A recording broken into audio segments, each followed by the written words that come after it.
It's the gun that won the Civil War. Ah, got it. What do you got on your back? It's just a, I think it's a 1022 with a drum. Oh, it's a 22. Yeah, it's just fun. It's got 110 rounds in it, 150, something like that. And I'm heading from here to the desert and go and shoot some rounds off. So, what brings you out here in front of the election center? Vote for Trump, see what's going on, express my constitutional rights to bear arms before they might be infringed upon. This election doesn't go my way. I support Trump because right to life and freedom to bear arms, and there's a lot of censorship going on right now. We've had trouble with that for quite a while, and I know it's going to get worse. And the Democratic Party leans towards socialism, and I'm definitely against that. Guys, I am back inside the Clark County Election warehouse, as it were, and basically they are still counting votes. They only released a small batch today, so there's thousands, tens of thousands of outstanding votes. They're still accepting votes by mail. There's security concerns now for the people who work here, for the head elections official here in Clark County, which is pretty scary stuff, but they're getting law enforcement, which is good. But the question is about tomorrow, because if you think about it, they are saying, Joe Gloria, the guy who runs elections here, is saying they're going to put out another dump of 51,000 votes tomorrow. But they have the capacity to process 70,000. So I said, why don't you move faster? There's been a lot of criticism. There's been a lot of, sorry, I dropped the phone. There's been a lot of criticism. Why don't you guys move faster? And he said their main concern is the accuracy and the proper process to counting all of these votes. So they're going to take their time. They have until November 16th, I believe, to actually certify the vote here and get that final count out. But obviously a lot of people very anxious about Nevada and these 6 electoral votes.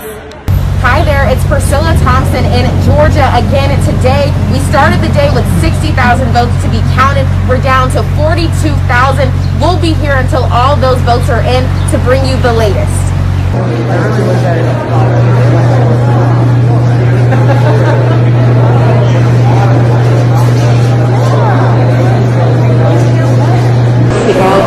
We are heading into the 16th hour of ballot counting here in Fulton County, the most populous county in Georgia. And I want to take a look and walk you through what this process actually looks like. I'm Maura Barrett in Pittsburgh. The sun has set on another day of counting here in Pennsylvania. We are still waiting for full results in the Keystone State. We did see some significant progress here overnight in Allegheny County. They finished counting all of their mail-in ballots. They've got about 35,000 ballots left to go that they'll get to first thing Friday morning. That was due to a court order that these have to be hand-reviewed. These were ballots that saw issues going through the scanning machines, some ballots that were sent out as replacements because of an incorrect printing issue early on in the election cycle. But the big action today was over on the eastern side of the state. The Trump campaign actually with a win. One of their lawsuits, they were looking for their poll observers to get into the convention center and be able to stand a little closer to the process. That increased from 20 feet to 6 feet, and it actually caused the counting in Philadelphia to be delayed for a little less than an hour as workers had to rearrange the situation there to allow for the new ruling. And so that's definitely a win for the Trump campaign as they're seeking to look for more transparency. But Philadelphia is the one we're going to be watching here because that is a Democratic stronghold. Obviously, all these mail-in ballots coming in really helping shrink the margins to show Joe Biden closing in on President Trump's lead here in Pennsylvania. Still several 100,000 ballots to be processed and counted. Secretary of State Buchar just said she doesn't know. She kind of walked back her comments from earlier saying we might know results tonight. She said they're going to continue working throughout the night, and we'll just have to continue watching and waiting like the rest of the country to see what goes on here in Pennsylvania.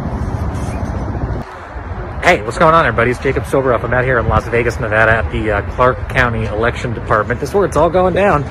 Right inside here, the electoral votes, there are 6 of them from Nevada, are going to be coming out of this building. And they are, I don't think they're right now counting, but they're going to get started to count soon. We've also heard that the Trump campaign may end up showing up here, have a big announcement later today, potentially a lawsuit. We're not quite sure, but we will hear. Nevada is going to be incredibly consequential. Those 6 could, at some point, put Joe Biden at 270 electoral votes, or it could have him come up short if the president ends up walking away with them. This is the building. This is where it's all going down. It's going to be a media circus out here. I love this stuff. Elections, election administration. These are the real deal people, the civic leaders, the members of our society that are making our democracy work. It's sometimes slow. It's very deliberate. This is exactly how it should be done. Count every single vote. Talk to you guys later.